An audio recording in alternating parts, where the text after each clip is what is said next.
کا حق ہے،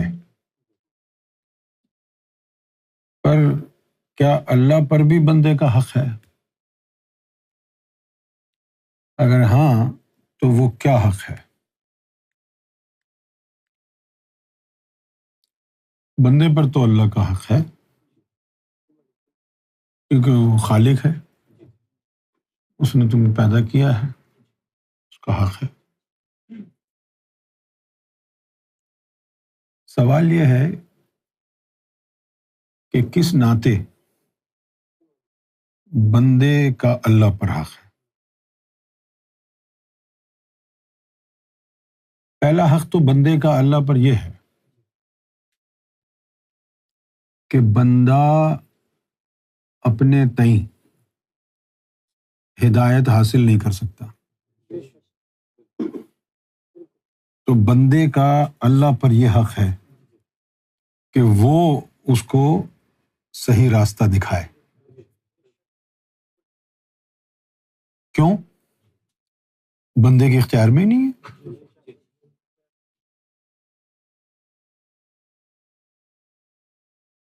تو یہ بندے کا اللہ پر حق ہے۔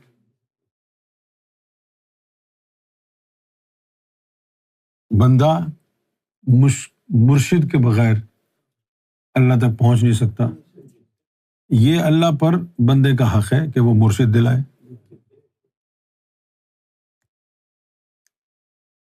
رزق کا وعدہ تو اس نے سب سے کیا ہے، ماننے والے سے بھی اور جھٹلانے والے سے بھی۔ اور روٹی کھا کے شکر ادا کرنے والے چوتیاں ہیں۔ رزق تو کافروں کو بھی دے رہا ہے وہ۔ I'm sorry for my bad language، لیکن ہے نا سارے مولوی جتنے بھی ہیں، کھانا کھایا الحمدللہ، یار یہ تو رزق تو وہ کافروں کو بھی دے رہا ہے، اس کے اوپر شکر ادا کر رہے ہو۔ اس وقت شکر ادا کرنا جب وہ اپنا راستہ دکھا دے۔ شکر کی بات کب آئے گی؟ جب وہ ایمان کی دولت عطا فرمائے، اپنا راستہ دکھائے، شیعہ سنی وہابی بننے نہ دے، اور اگر بن گیا ہے تو وہاں سے نکال لے اور اپنے حبیب کا امتی بنا دے، رب تک پہنچا دے۔ یہ بندے کا اللہ پر حق ہے۔ تو اللہ تعالیٰ اس معاملے میں بہت ایفیشینٹ ہے۔ جس دن آپ نے اللہ سے یہ دعا مانگی کہ اے اللہ مجھے سچا راستہ دکھا، فوراً دعا قبول کرے گا۔ باقی ادھر ادھر کی چیزیں مانگو، اللہ منہ موڑ کے بیٹھا رہے گا۔ اس کو ازل میں ایمان کی دولت سے نوازا تھا، یہ دنیا مانگ رہا ہے، یہ ناراض ہو جائے گا۔ اللہ سے اگر ہمت ہے، اللہ سے صرف اللہ مانگو، باقی چیزیں تو خود ہی مل جائیں گی۔ اپنی دعا ضائع نہیں کرو کہ جی یہ دے دو وہ دے دو، اللہ کی نظر میں تمہاری ویلیو چلی جائے گی۔ اب دیکھو دنیا میں تمہارا ایک اگر مقام ہے، لوگ سمجھتے ہیں کہ یہ بڑا پیسے والا ہے، بڑا کھاتے پیتے گھرانے سے تعلق ہے، وہ کل کسی کے سامنے تم ہاتھ پھیلاؤ تو تمہاری عزت چلی جائے گی نا۔ اسی طرح اللہ سے تم نے اللہ کے علاوہ کچھ اور مانگا، تمہاری عزت چلی جائے گی اللہ کی نظر میں۔ اللہ بولے گا بھائی یار یہ تو ایک نمبر کا بیوقوف آدمی ہے، اس کے مقدر میں ہم نے ایمان لکھا اور یہ دنیا مانگ رہا ہے نا۔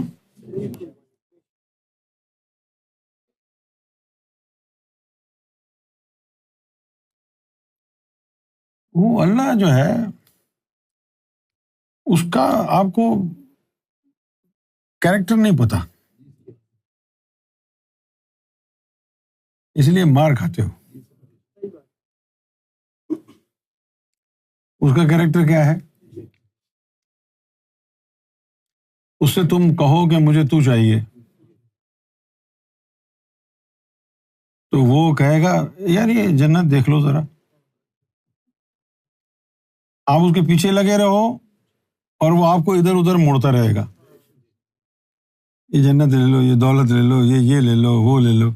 کیوں؟ تاکہ وہ دیکھے جینیون سیکر ہے یا نہیں ہے. اگر اس نے کہا یہ جنت لے لو، مانگنے تو اللہ آیا تھا، کہتا یہ جنت دیکھو کیسی ہے، اور وہ اسی میں گم ہو جائے،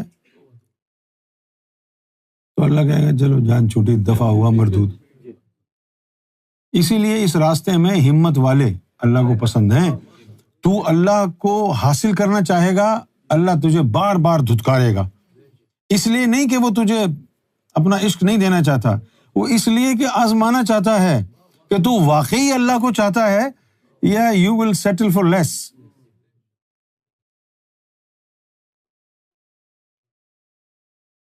اب سمجھ میں آئی ہے بات آپ کو؟ وہ کبھی بھی نہیں جو ہے آپ کہیں گے اے اللہ تم جاؤ، اور وہ آپ کے دل میں آ کے بیٹھ جائے گا چپ کر کے، لے بھائی یہ لو اللہ. ایسا نہیں ہوگا، وہ دھتکارے گا طرح طرح سے، بات بات پہ نہیں یار تم یہ لے لو. کیونکہ جب آدمی دیکھتا ہے لذتیں تو ٹیمپٹیشنز ہوتی ہیں، اور جو واقعی جینوئن سیکر ہوتا ہے اللہ کا، وہ ان ٹیمپٹیشن سے جو ہے نا فریب نہیں کھاتا، فریب نہیں کھاتا. وہ ہمت بھی تو ہو انسان میں. اسے زیادہ تر لوگ اسی میں چلے جاتے ہیں، ہاں چلو ٹھیک ہے یار اللہ دے رہا ہے، وہ یہ سمجھ کے لے لیتے.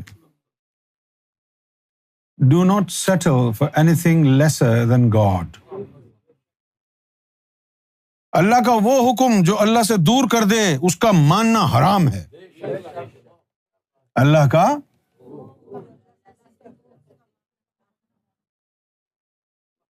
اللہ کہے گا چلے لذت دنیا، لذت جنت یہ دیکھ لو. سب سے بڑا کفر یہی تھا ان روحوں کا. وہ یہ سمجھ رہے تھے اللہ دکھا رہا ہے، اللہ دے رہا ہے، اللہ کی توفیق. اللہ دے نہیں رہا تھا، آزما رہا تھا تم کو.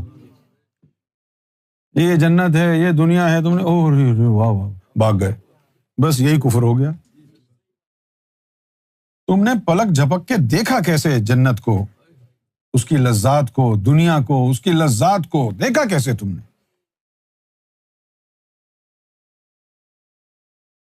وہاں تو 10 مرتبہ دھکے دے گا وہ، دفع ہو جاؤ ادھر سے. اور تو نے کہا یار بڑی بے عزتی ہو گئی ہے چلو چلتے ہیں. تو یہی تو آزمائش تھی تیری. نہ چھڈ در مرشدہ، پاویں 100 واری درکارے، جنہاں نے چھڈیا در مرشدہ او عشق دی بازی ہارے. مرشد کا در نہیں چھوڑنا، بھلے کتنی بار وہ تجھے دھتکارے اور کہے دفع ہو جائے یہاں سے، اس کے پیروں میں ہی چمٹے رہنا. کیونکہ یہ اللہ کا بھی یہی اصول ہے کہ جو کہتا ہے مجھے اللہ چاہیے تو کیا کرتا ہے وہ؟ اپنے علاوہ جتنی لذات ہیں ساری ایک ایک کر کے تمہیں دکھاتا ہے کہ دیکھو اس کے دل میں اب کیا آتا ہے.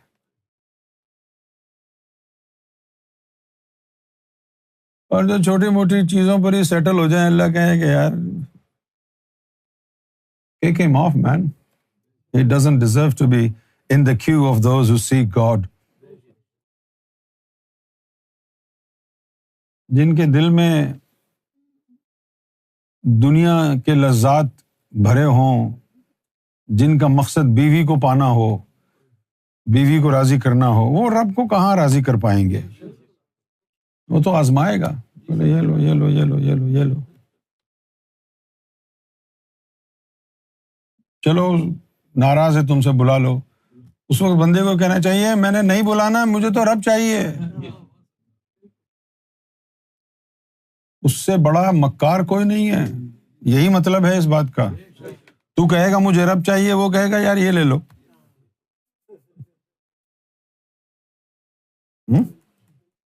جس طرح ایک گیم، کوئز گیم آتا تھا ٹیلی ویژن پر، تو اس میں ہر سوال کے اوپر 5,000 10,000 روپے ہوتے تھے، ہے نا. پھر جب کسی کے 2 لاکھ 3 لاکھ روپے ہو جاتے تھے تو وہ کمپیئر آفر کرتا تھا کہ تمہیں آگے بڑھنا ہے یا یہیں سے جانا ہے. ہو سکتا ہے کہ اگلے راؤنڈ میں جاؤ، ایک سوال کا غلط جواب دو، یہ سب ختم ہے نا. تو بندہ پھر سوچتا تھا یار کیا کروں، لے لوں. بہت سے لے لیتے تھے، لیکن کچھ ایسے ہوتے تھے جنہوں نے کہا نہیں مجھے تو پورا جیک پاٹ چاہیے، 1 کروڑ روپیہ چاہیے. وہ پھر آگے بڑھتے تھے. یہی اللہ کا اصول ہے. تھوڑا بہت قلب وغیرہ منور ہوا تو کشف لے لو، ہاں جی بالکل ٹھیک ہے. کوئی مرتبہ لے لو، ہاں بالکل ٹھیک ہے، ہو گیا دور. اتنی آسانی سے اللہ قابو میں نہیں آتا ہے.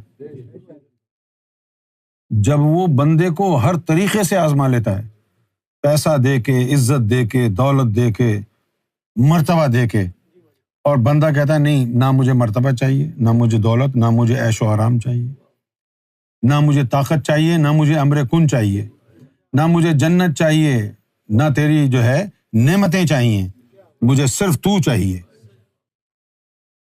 اور پھر ہر چیز کو جو رب آفر کرتا جائے وہ اس کو جھٹلاتا جائے. آخر میں جب ساری چیزیں جھٹلا دیں، اب رہ گیا رب. اب وہ کہے گا جی اب تو کوئی چیز بچی نہیں ہے جو میں تجھے آفر کروں، چل اب آ جا.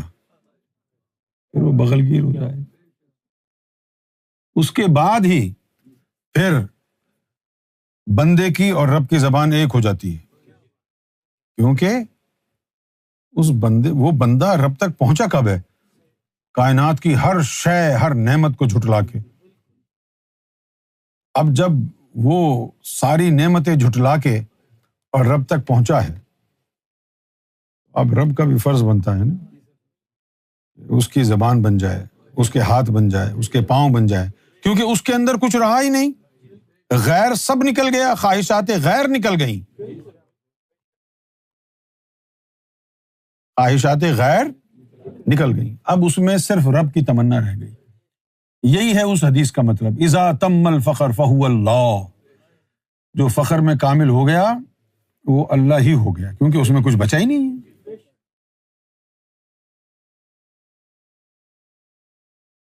آگے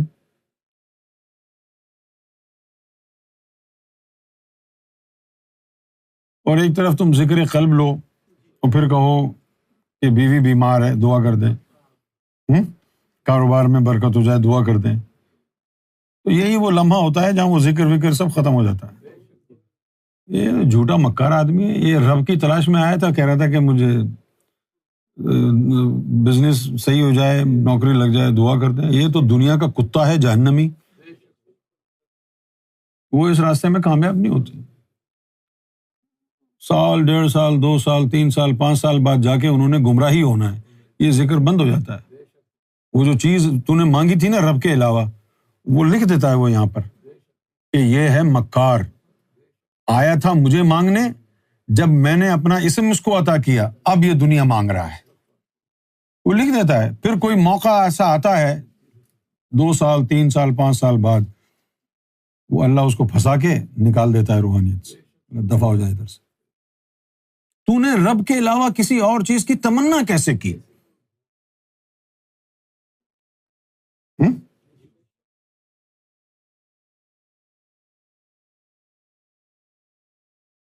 جو فقیر اپنی انگلی کے اشارے سے لوگوں کو ٹھیک کر دیتے ہیں بیماروں کو، وہ خود بیمار کیوں رہتے ہیں؟ دنیا نے ان کا غلط مطلب نکالا. ابے کوئی طاقت ہوتی تو خود بیمار کیوں ہوتے؟ اصل مطلب اس کا کیا ہے؟ وہ دنیا کو اللہ تعالیٰ نے کہا ہے کہ شفا دو. اگر وہ کہیں گے کہ رب کے علاوہ مجھے کچھ اور چاہیے تو ان کی ولایت سلب ہو جائے گی، وہ اپنا علاج نہیں کر سکتے، کیونکہ انہوں نے رب سے رب کو مانگا ہے. تندرستی نہیں مانگی، دولت نہیں مانگی، سکھ چین نہیں مانگا. بات ساری ہے توحید کی. توحید یہ نہیں ہے کہ اللہ کو ایک مانو، بلکہ توحید یہ ہے کہ اللہ کے علاوہ کچھ نہ مانگو. اللہ کے علاوہ نہ کچھ چاہو، نہ کچھ مانگو، نہ کوئی خواہش ہو غیر کی، فقط اللہ اور کچھ نہیں.